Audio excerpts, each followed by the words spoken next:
I'm gonna show you how to make some royal icing without having to separate eggs. So I always buy meringue powder and have it on hand. I use royal icing for obviously decorating cookies and things like that, but also around the holidays for gingerbread houses. This powder we can use in place of having to use actual egg whites, and it's much easier. So I have 4 cups of powdered sugar here. I'm gonna add to it 3 tablespoons of meringue powder. I like this brand, but no matter what brand you use their recipe on the side of the container because they all can vary just a little bit. All right, so we're gonna get this into our mixer with the paddle attachment. Now I'm gonna add 1 tablespoon of water at a time until we get to 5 tablespoons of water.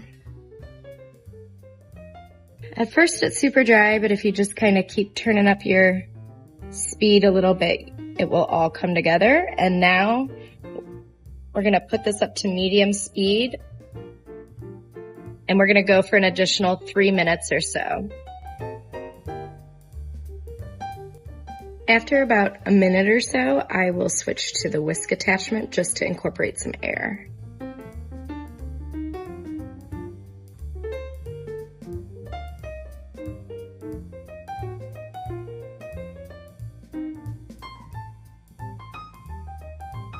After about 3 minutes, you can see that it's nice and thick, but whipped up.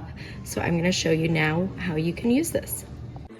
All right, so this batch makes about 2 cups. You can see that this is super thick. So what you're gonna do is you're gonna take it from this stage and you're gonna be able to thin it out to what you need using just little bits of water. So to be able to outline a cookie, that's a thicker frosting. So we're gonna add just a little touch of water to this, fill our bag, and outline our cookie.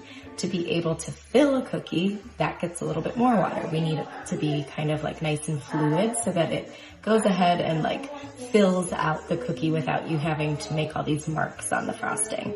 So we're gonna show you how to do that now. So I've got my tray set up. I've got some of the frosting. Like I said, again, super stiff. So what we do is we start adding just a tiny bit of water at a time. We're talking drops, especially for the outline. So what we want to get it to is a consistency that we know we can pipe out, that can be what's basically a dam that goes around the edge of our cookie. That dam dries, and then when we fill it with the looser frosting, it can just run right up alongside of that. This is still a little bit too thick for that. We'll struggle with piping. So just a hair more and we should be in business. Now you can obviously color at this point as well. I would suggest coloring your icing before you add your water because some of the different dyes can change the consistency. So you want to make sure that when you get it to that perfect consistency like this, it doesn't change when you add some dye. All right, so we've got our outlining. Now it's time to get the filling.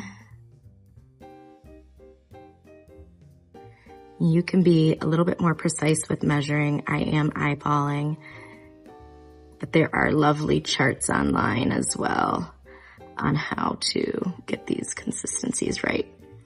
One thing I will note is as you are loosening it up with liquid, if you go a little bit too loose and you start to add like a real decent amount of water, what can happen is the finish of the frosting just looks a little bit different. So we want to be careful of that.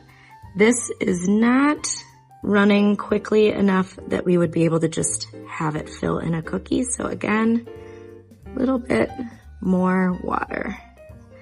The thing that's great about this is you're not going to ruin the icing. You have a whole bunch more. If it starts to get a little bit too loose, you just add a little bit more of that thick starter icing. Now this is great. This will fill in our cookie perfectly without much effort on our part and give us a nice sheen. So let's fill our bags. All right, so here's how you fill your pastry bag for royal icing. I tend to buy these like super cheap bulk plastic bags for royal icing because you're gonna go through a lot of them to get all your different colors. And we're not putting a lot of heavy buttercream or anything into these, so you don't have to worry about them bursting on the edges or anything. It's just a little bit of royal icing. So I cut off the end, and then I take my small tip and I kind of drop it in, and I pull it all the way till it's nice and tight.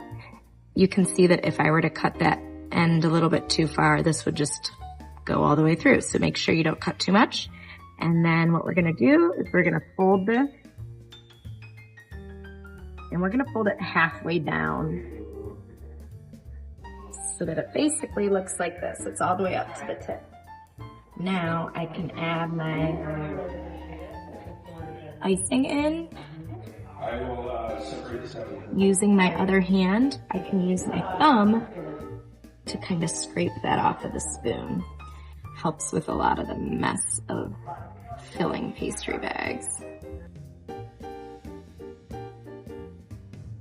All right, now that it's filled, we just bring that back up and just squeeze the air out of the top and the frosting down to the bottom.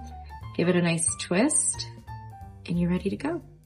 So when you go to do your outlining, the things to remember are be at about a 45-degree angle. You start by a little dot on your cookie or whatever you're decorating, and then let it fall. You can get a perfectly straight line or curved line by letting that fall. Now, as you can see, if I try to get close to the board and get a straight line, it's too thick and I get all these squiggly edges. So letting gravity do the work is definitely the way to go. It can take a little bit of practice, but it's worth it. And a lot of the time, just doing it right on your board and scraping it off is the best way to practice. All right, so starting right in the center, I just let it fall and guide my cookie. When I get to the end, I stop there. That way I can kind of turn it instead of chasing it around the edges.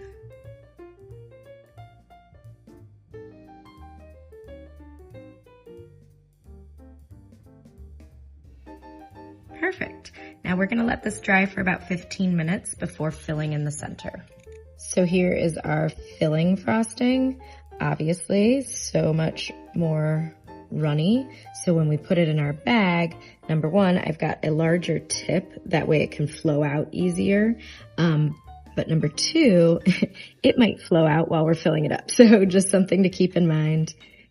So I'm kind of filling the top of the bag, not letting it run down as best I can until I'm ready. All right. And then let's go ahead and I just hold it over the bowl while I get that air out. Okay, we are ready to go. All right, so basically I'm just starting to kind of pipe this on. And the idea is that it'll kind of flow on its own, but we also have a little tool to help us out.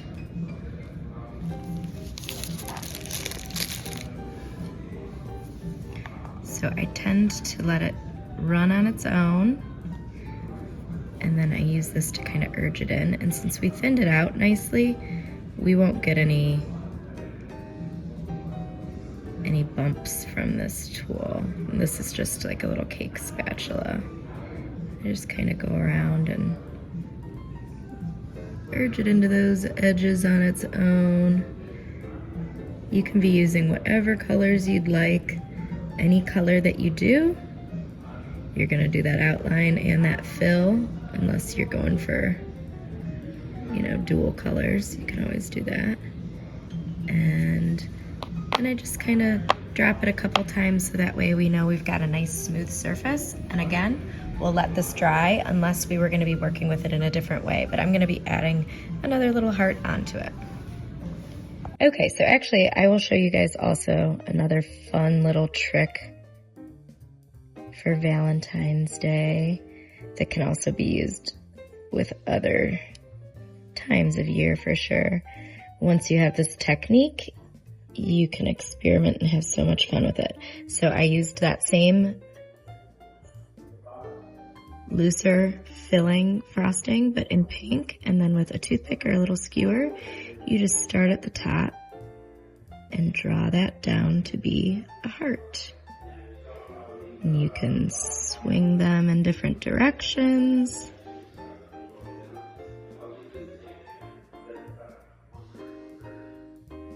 And just by drawing that through, you get that beautiful look.